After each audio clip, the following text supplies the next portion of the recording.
Hey, family, and thank you so much for tuning back into another episode filled with lots of wisdom and gems.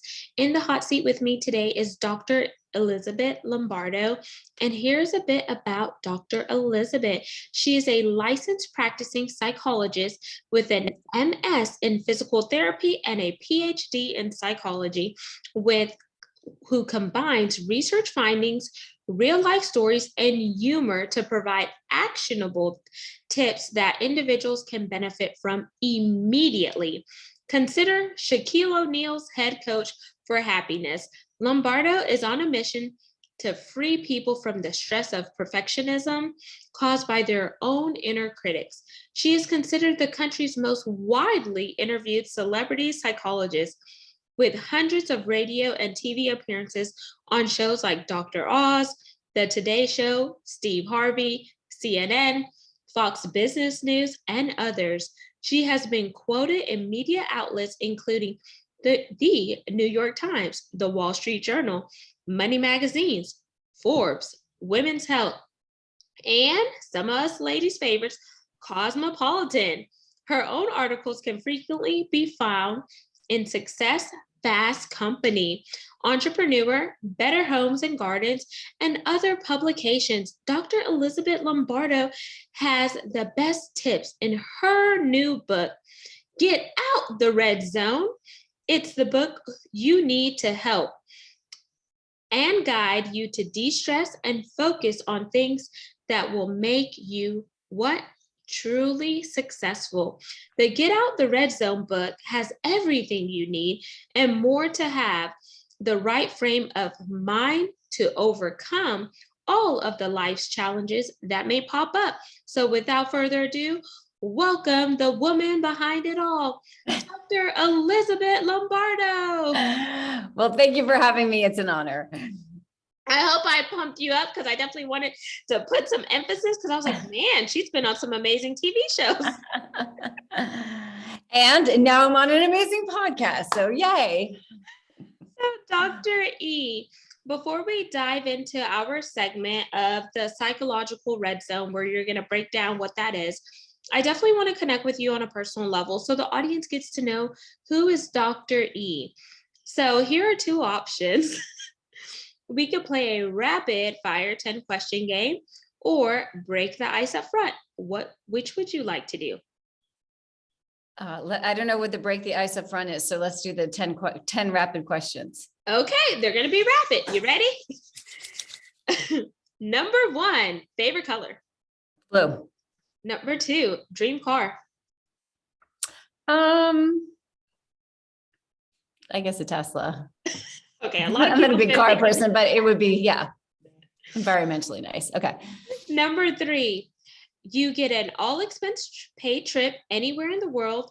And here's the kicker. You just found out that they're not flying back to your home base for various reasons. So where are you headed, Dr. E? Where am I headed? You know what? I'm going to go to Fiji. Ooh, yes. Yeah. Just meditate, relax. That's where I'm going. 4, if you could have lunch or dinner with any person, living or dead, who would it be? Any person living or dead. Let's see. I think, you know what? I don't know who she popped into my mind. I've had the pleasure of meeting with her, but I haven't spent much time with her. Michelle Obama. She's an amazing woman. And I think there's some really cool stuff that's yet to come that we haven't seen from her. So I'd like to have a conversation with her. Okay. 5. Okay, here's the picture. You're on a deserted island, right? It's magical, tropical. The weather is perfect. Sounds like Fiji. Yes. There is a gift shop there, but your funds are limited and you could only buy one item. And here are your choices. Okay. 2 bananas and a mango, your favorite TV shirt, or your favorite CD. What are you buying? Food. Yes. Mangoes. Yep. I'm a Substance. mango lover anyway. 6. This is an easy one. Apple or Android? Oh, I didn't know there was an option. Apple. Well, I'm a split there. I have Team Apple for my computer, Team Android for my phone. I have 2 Apple computers and my phone right here. So yeah, I'm going Apple. 7, if you can hop in the time machine, go back and give your younger self a piece of advice, what would it be? Gosh. I wrote a book called Better Than Perfect, which is the notion of, instead of being like focusing on perfectionism, like you have to get A's all the time or else you suck, kind of embracing the journey. And so I would just tell her, focus on being better than perfect and you will flourish. Amazing. 8, what's one wild card factor that you have in your wheelhouse that no one knows about?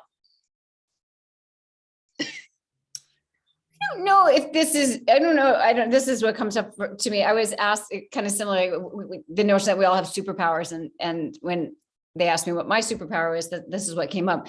I have the ability to bring out the best in other people and help them feel really good about themselves in a genuine way, because I think everyone has good in them, but a lot of times other people aren't focusing on it, or they aren't focusing on that. So bringing out the positive and the best in people. Oh, I like that because it shows that servant leadership there. And then 9, if you could recreate any significant moment in your life that led to an amazing impact on you, personally and professionally, what would it be? If I could relive it, is that what you said? If you could relive it or recreate it. Well, it being Mother's Day, I would just say, there's nothing like being a mom. So maybe, Aww. maybe for me, it would be like one of those times when I have 2 daughters and we were just having a time together where like, I thought I was going to die from a stomach ache because we were laughing so hard. So that's what I would relive. Those just fun times of hanging out. They used to dress up in my clothes. And now even as teenagers, they're like, we have some really great times together. So. And 10, this is our pass or play question. And here are the rules. If you play, I ask you one last question. If you pass, the roles get reversed and you get to ask me a question. So do you want to pass or play? Oh, I'm going to ask you a question. Okay, what's your question? If you could implant one thought in your mind and truly believe it for the rest of your life, what would it be? Never let the sun go down on your wrath. And the reason why I say that is because if I had a chance to do it over again, I would not have certain arguments with my dad if I knew that he was going to pass so soon due to medical negligence. And I wish he were here now with me so he could actually meet his granddaughter, because I feel a little selfish that he got to spend all this time with my brothers and sisters' kids, and he'll never get to spend that time with my daughter who will be born soon. Very nice. Great. So thank you for playing Rapid Fire with Genesis and Dr. Elizabeth. So let's jump into the meat and potatoes of the conversation, psychological red zone. So I'm sure you listeners and viewers are wondering, what the heck is a psychological red zone? Like, come on. So Dr. E, tell us, what is a psychological red zone? And if we think about it, I could almost guess that it's a period that stops you psychologically, because whenever I think of red, I think about the stop sign, the stoplight, and it's like, Yeah, so the psychological red zone, not to be confused with the football red zone, which is where people want to get into. The psychological red zone is when we experience high levels of stress, or in psychology, we call it distress. Distress is any emotion you don't want. There's actually positive stress, and we call that eustress. That's when we're maybe excited about giving birth or excited about a vacation. But distress is any emotion we don't want. So it could be anger, irritability, fear, guilt, shame, anxiety, worthlessness, helplessness, hopelessness. All of that goes in the distress pile. Distress exists on a continuum from 0, no distress at all, to 10 out of 10, the most distressed you've ever been. So for example, someone's angry at a 10 out of 10, they might be yelling or throwing something, or the proverbial steam coming out of their ears. The psychological red zone happens when we're at a 7 out of 10 or higher, a 7, an 8, a 9, or 10. That's when we're in that psychological red zone. And in the red zone, we don't always think rationally, and we don't always act rationally. So quick pop quiz, if I may, for your listeners. Have you ever said or done something that you later regretted? Yes. And what was it? I'm kidding. Don't tell me. Have you ever procrastinated on a particular project or avoided a project that was really important? Yes. Have you ever been so overwhelmed that you couldn't focus or maybe even couldn't sleep? Yes. If so, then you were in the psychological red zone. So these are the kinds of things that happen when we're in the red zone. When our mind gets into the red zone, and we could talk about biologically what's going on, but when our mind gets in the red zone, we tend to focus on what's wrong. We tend to feel overwhelmed, and we tend to engage in behaviors that aren't necessarily so helpful. Procrastination being one. There are a whole lot of other ones. So then question there, Dr. Elizabeth. So can the psychological red zone play into maybe childhood traumas or traumas that you've seen in your life that could counteract it? It can actually, that can put you in the red zone when you've experienced a trauma, if you haven't processed it. Yeah, because what happens when our brain experiences trauma, if we don't process it, it starts to rewire in a way that focuses more on the trauma, that where anxiety and fear and all of that distress gets even stronger. Because I was thinking about there's good trauma and then there's bad trauma. Like, for example, for women, whenever we're getting ready to, get married and, it's getting closer and closer to that day, your body goes into stress because you're like, you want everything to be perfect. And then you start stressing, and then that could be traumatizing. Then you start lashing out, and then you're thinking irrational. That's exactly it. Yeah, we think irrationally. So let's look at biologically what happens when we're in the red zone. So we'll compare it with the green zone. The green zone is a 0, 1, 2, 3 to stress. So when we're in the green zone, when you're in the green zone, whenever we're in the green zone, we're using more of our frontal lobe. That structure in our brain that differentiates us from other animals, right? It allows us to engage in perspective taking, executive function, problem solving. When we're in the green zone, we could be like, okay, using your example, okay, I know, maybe something isn't going to be perfect at the wedding, but it's going to be the perfect wedding for me. Or I'm going to focus on just enjoying it and not sweat the small stuff. So when we're in the green zone, we can see different perspectives. This is where confidence happens. Yes, I'm not perfect, and I still believe in myself. This is where resilience takes place. Yes, times are tough, and I know I can handle it. This is where we can see and kind of let things kind of, brush off. Like if our partner or loved one does something, it's kind of annoying. We're like, it's just who they are. We can see all perspectives. Now, as we go up on this distress scale, our focus becomes more narrow, so that when you get into the red zone, a 7, an 8, a 9, or a 10, you're focusing almost exclusively on the negatives. I was trying to visualize that. So as you're going up, it gets more narrow, right? And then, so that's the 7, the 8, the 9, and the 10. Okay. Yep. So your focus goes from seeing the positives and the negatives to focusing almost exclusively on the positives. Okay, perfect. And there's a biological reason for this, because when you get in the red zone, when I get in the red zone, when Amaris gets in the red zone, our limbic system, emotional reasoning, fight or flight part of our brain starts to take over, and it hijacks our rational thinking. Now, this made sense evolutionarily, right? If our cave ancestors heard a rustling in the bush and thought, it's nothing, they probably wouldn't live another day. Instead, they went right into the red zone, fight or flight. I have to get rid of the animal or get away from the animal, right? They focus on the problem. We call it negative filtering, focusing on what's wrong, took care of the animal, and then they got out of the red zone. The problem is our brain is still wired to get into the red zone and act as if we are in a life or death situation. And yet our sources of stress, one, mostly are not life and death. And two, instead of being short-term, animals there, then it's gone, our sources of stress become more chronic, right? COVID, social injustice, health issues, financial issues, job, whatever it is. And because these tend to be chronic, a lot of people are spending a lot of time in the red zone. And again, in the red zone, we don't always think rationally, and we don't always act rationally, because our subconscious basically feels like it's drowning.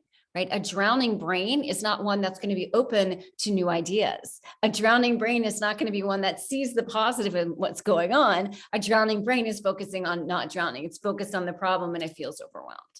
So when we get in this red zone, for whatever reason, a lot of people are spending a lot of time there. And that has detriments not only to our emotional well-being, because that can result in mental illness, physical illness. It impacts our relationships. It impacts our work. Absolutely, because as you're talking about it, if you're in the psychological red zone, you're not firing on all the cylinders and you're not living a holistic life. And what does that look like? That looks, what is your mental stability? What are you doing physically? What are you doing emotionally? What are you doing spiritually? And all of those combined is what lets you live a life that is optimal, a life full of results, a life full of happiness and etc. But if we don't realize those emotions or those significant events in our life that's causing us to enter into that red zone, then it's going to be a lot harder for us to come out of that red zone. So from a professional standpoint, what are some warnings or alerts that we could be mindful of whenever we're getting ready to creep into that red zone? You're entering into the red zone. Yeah. And so I call these red flags because you said before, when you think of the color red, it thinks stop. So when any of these red flags happen, you want to stop and assess and be aware as we're talking. And I give you these red flags. We're talking not only about ourselves, but also the people around us, because a lot of people around us are in the red zone. And so they're acting in ways that aren't necessarily kind, consistent with who they want to be, not because they're bad people, but because they're in the red zone.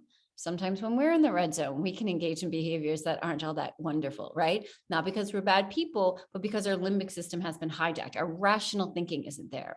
So the 3 red flags that will let you know when you or others are in the psychological red zone are as follows. 1, emotions you don't want. When you notice yourself feeling intense negative emotions, overwhelmed with sad, anxiety, anger, that's a red flag.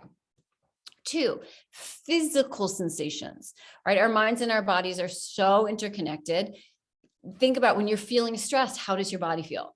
Some people get headaches, some people get neck aches. I remember I was defending my dissertation, working on my dissertation. I was in school and I walked by the mirror and this is how I looked. My ears and my shoulders had become one. Why? Because my red zoneness goes right into my neck. Yeah, right. Yeah. So our bodies will let us know. And a lot of times people have certain physiological signs. Maybe it's stomach pain. Maybe it's feeling hot, sweaty, or feeling cold. Those are red flags. You might be in the red zone or entering in the red zone. And then the third, so we have emotions we don't want, physical sensations we don't want, and the third are behaviors we don't want. When you engage in behaviors you don't want to do, like being irritable with loved ones or lashing out to them or speaking in an unkind tone, right? It's not what you want to do, but when we're in the red zone, that's often can be what we do. Or not doing what you want to do. Procrastination is a great example of that, right? Procrastinating, saying I'm going to the gym or working on a project that is important to get done. When we avoid that, that's also a behavior that we don't want to do. So emotions you don't want, physical sensations you don't want, and behaviors you don't want. Those are signs that you may be in the red zone. Those are all signs that happen on a daily basis. And one thing that I want to add to that is, are you listening to your body and really listening to your body, paying attention to what your body is doing externally? Because sometimes you could break out in rashes or hives. Internally, those stomach aches, the knots that you may feel in your shoulder area, the back, the achiness and etc. And that could be an inclination that your body is under stress, but you don't even realize that it's stress until somebody asks you these questions and you kind of go through the checklist and you think about it and you're like, yeah, I think so. And but why do you let it get that far? And is it because we're trying to be busy just to say that we're busy, or are we truly busy? Because I feel like in this day and age, we're glued to our phones. Everyone is on their phone. Technology is taking over. We're spending endless and countless hours doing things that are not adding value to us. So you have to really take time to really practice that mindfulness and connect back with yourself inwardly. And once you connect with yourself inwardly, then externally, things will line up accordingly. Yeah, absolutely. And you're right. A lot of times people don't pay attention to their bodies. They try to avoid it or they try to numb it. And then the other thing is I just was doing an interview, actually two different media outlets independently reached out to me about something called revenge bedtime procrastination. Have you heard of that? No, I haven't. So Revenge, bedtime, procrastination. yes. I had to write it down because whenever I hear revenge, a different P comes out in my mind. And so I have to make sure not to say that one. But anyway, so revenge, bedtime procrastination is happening with a lot of people. What is it? It's when people are overworked, they are overscheduled, and they feel like they don't have a lot of control in their lives. Maybe they're in a job that they don't particularly like. Maybe they're caregiving and taking care of other people. But what happens is they are exhausted at night. But instead of going to sleep, which would be the smart thing to do, right, to restore your mind and your body and your spirit, they will stay up and watch, hours of Netflix or be on surfing the internet or get on social media because they're trying to kind of give themselves a break. But that break is not restorative, right? And instead, you're getting less sleep, which causes more distress, which kind of creates this downward spiral of, physical symptoms and a distress mentally and emotionally and all of that. So yeah, that's one thing that's happening when people are in the red zone. They think I'm so overwhelmed, I deserve a break.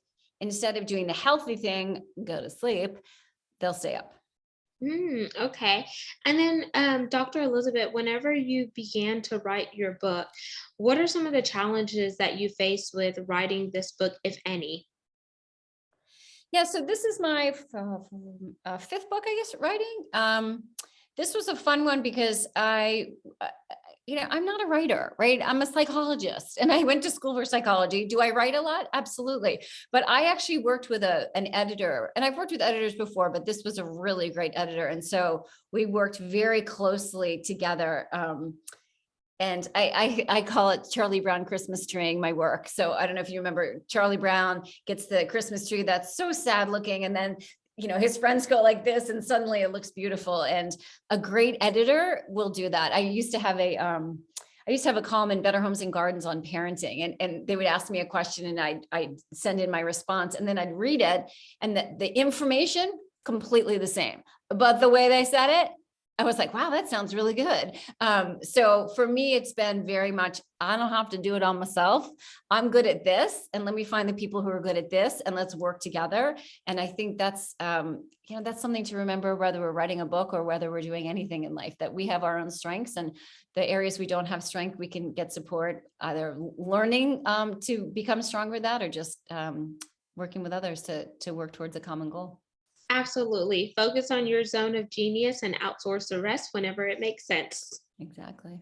So, in your book, like, what are some of the highlights that we could find in the book? Are there any exercises or maybe blank pages that the readers could take notes and follow along?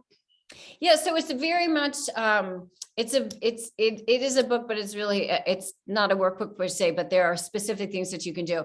I remember when I was in psychology school, it was the first week of school, and I was madly taking notes. And I remember it was like something struck me across the face and said, and I thought, why do I have to get a PhD to learn this?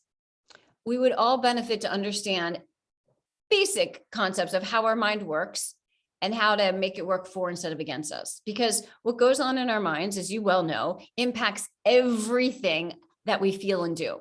What we say to ourselves will determine how we feel physically, how we feel emotionally, and what we're doing in this world, how we're interacting with others. And so really, my goal in life is to provide what I say, bite-sized, digestible components of psychology, what we know from theory, what we know from practice, but do it in a way that you can implement it in your life. So for example, while 90 minutes of yoga every day would be lovely, I know of no one who has the time, to do that. So the book is really about, here are small things that you can do that have a huge impact on your life. And I'll give an example. One of the things I talk about is a 3x5, 3 times a day for just 5 minutes. Do something healthy and helpful to address your distress.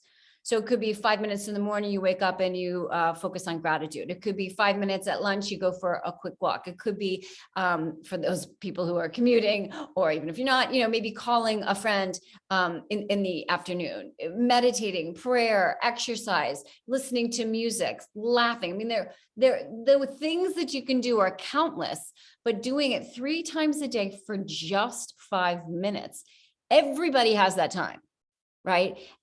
And people often say, oh, well, is that really going to make a difference? Challenge yourself to do it for a week. Put it in your calendar, have it pop up 5 minutes. And I do this, I do a lot of training in corporate America. And what companies are starting to do is to block out those times for their employees are doing it. And so, but it's on the shared calendar, so everybody knows when it is, and it's absolutely respected. These are the 5 minutes that, the boss is meditating, or this team member is going for the walk. Non-negotiable, but 5 minutes, 3 times a day. We all can do it. And I will promise you, if you start to implement this, you will notice yourself spending less time in the red zone and more time in the green zone. And I can wholeheartedly co-sign on that. I didn't just do 5 minutes, I did 30 minutes, and I worked in corporate America for 15 years. 12 were in oil and gas and energy. And I would block off on my calendar ergonomic time, which is I'm either going for an ergo walk, or I'm either standing up for 30 minutes if I've been sitting for 30 minutes, or I am doing a coffee chat and connecting with someone outside of my primarily group, because then I'm stepping away from my computer. I'm giving my eyes an ergonomic break because I'm not looking at the screen. And then I'm connecting with someone on something that may not necessarily be work related. Yeah. And people are like, what are you doing? I was like, I'm going on an ergonomic break. And it's also a way to establish boundaries. So you're establishing boundaries for yourself, but then you're also enforcing it for other people who have access to you and your calendar. Absolutely. Yeah. And you're right, because people will treat you the way that you let them treat you. So if this is a non-negotiable, great. I'd love to have this conversation. Right now, I'm doing my 30 minutes, or what I say. I mean, and by the way, more than 5 minutes is great, but most people are like, I don't have time. Everyone can find 3 5-minute times. So block it off. Oh, I need to talk to you. Great. I'll be back. I mean, unless it's an emergency, I'll be back in 5 minutes. Great. I'll call you in 5 minutes. And so you're establishing those boundaries, and then people, even if they don't like it, they're going to know, okay, that's what they're going to do. And wait a minute, I've noticed that she's become a lot happier. She's a lot less stressed. She's not snipping at me as much as she's been doing this. Maybe I'm going to do it too. So it's really good role modeling. Yes. And even the bathroom, because I tell people you have to make time to go to the bathroom. So why not make time for something else? So yeah, there was a Friends episode where one of the characters decided that she was going to start smoking because people were allowed to go out and smoke a cigarette and take a break, but she didn't smoke, so she couldn't take a break. Like, isn't that ridiculous, right? And so taking these 5-minute breaks will actually help you be much more productive and get more done in a more effective manner. So, Dr. Elizabeth, before we jump into the call to action part of the segment, I want you to hold up your book so the viewers can see it. And let's unpack this cover. So zoom in. Okay, tell us about this cover.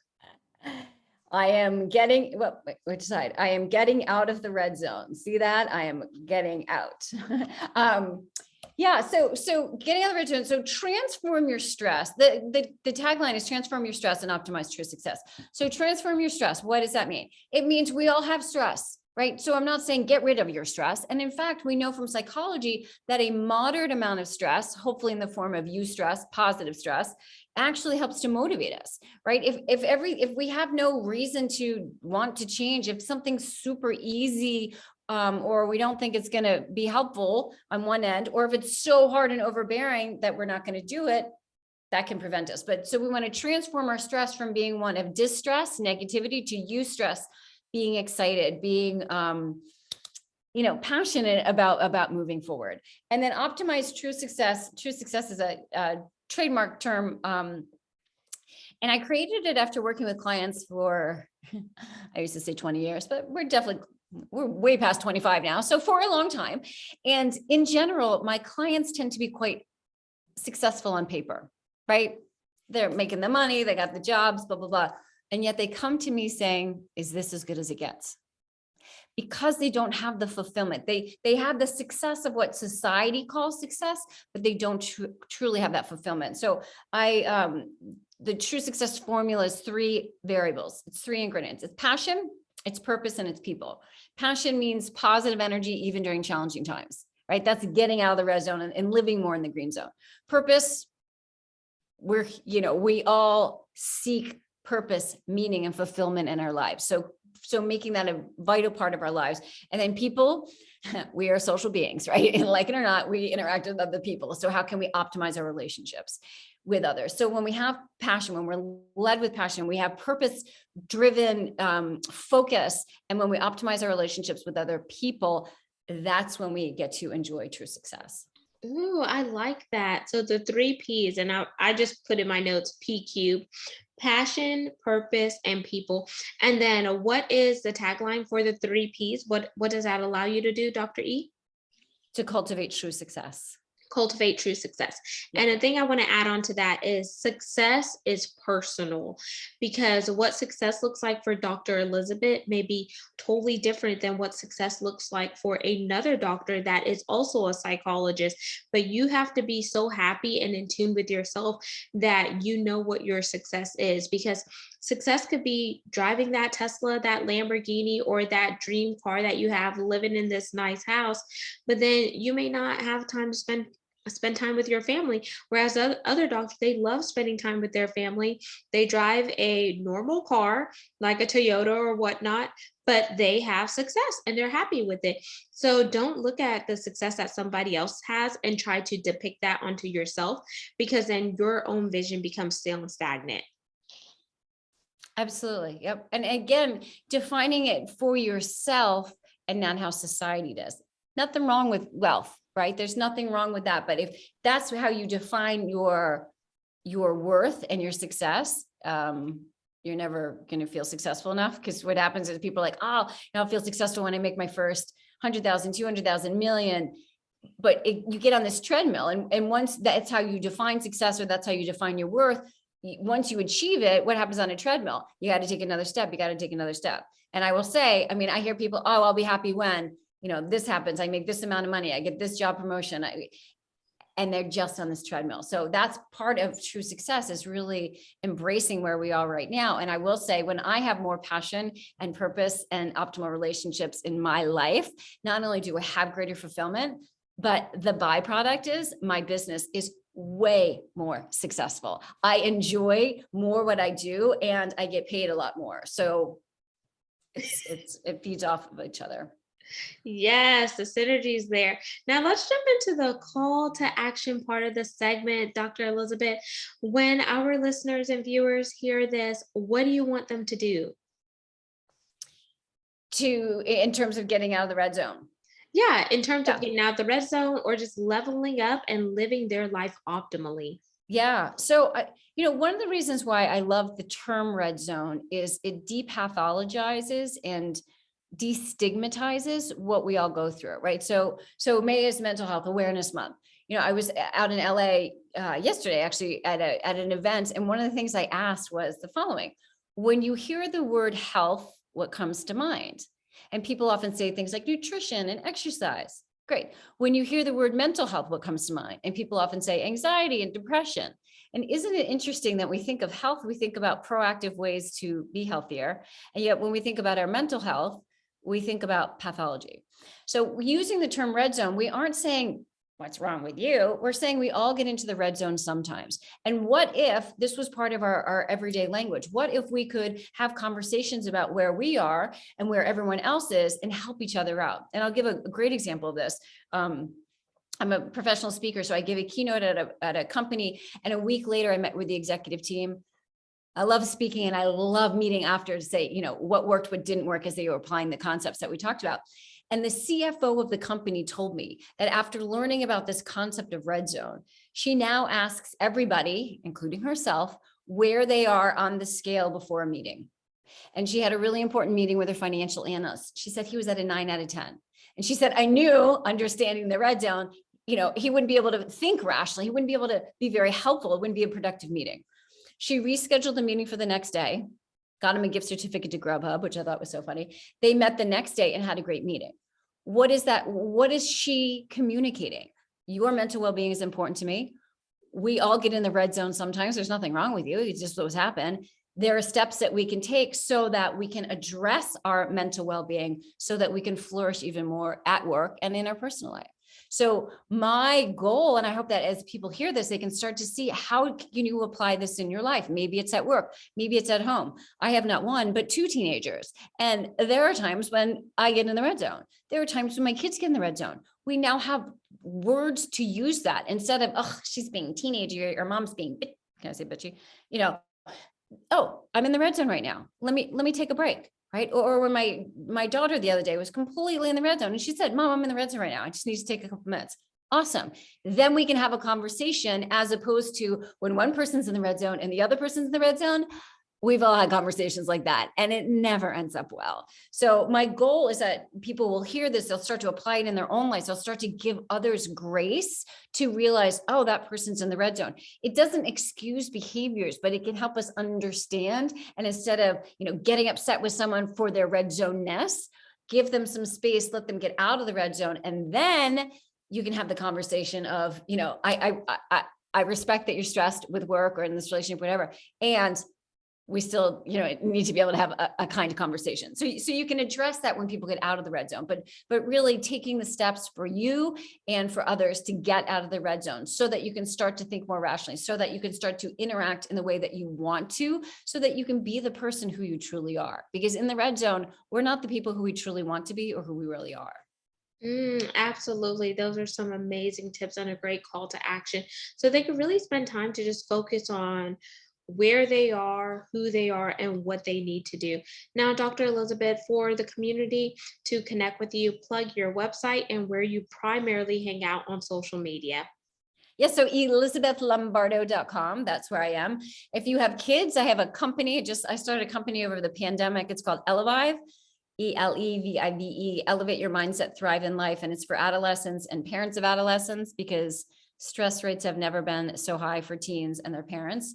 And then Instagram is where I spend most of my time on social media. So DRE Lombardo. And there you have it, listeners and viewers of GEMS Podcast. You just heard the one and only Dr. Elizabeth Lombardo. And for those of you interested, her last name is spelled L as in Larry, O as in open, M as in Mary, B as in boy, A as in apple, R as in Richard, D as in desk, and O as in open, Lombardo. All of her contact information will be in the show notes. So definitely read, scroll, tap, and connect. For those of you that continually tune in, I want to thank each one of you very much because of you and because of all the incredible things that you do to make time to listen, we are now ranked in the top 2.5% globally out of 2.8 million podcasts for www.listennotes.com. So definitely make sure you like, comment, and share this segment, and most importantly, subscribe so you could always be connected to when fire-filled, amazing guests such as Dr. E comes back. So until next time, peace, love, and lots of blessings. Have yourself an amazing day.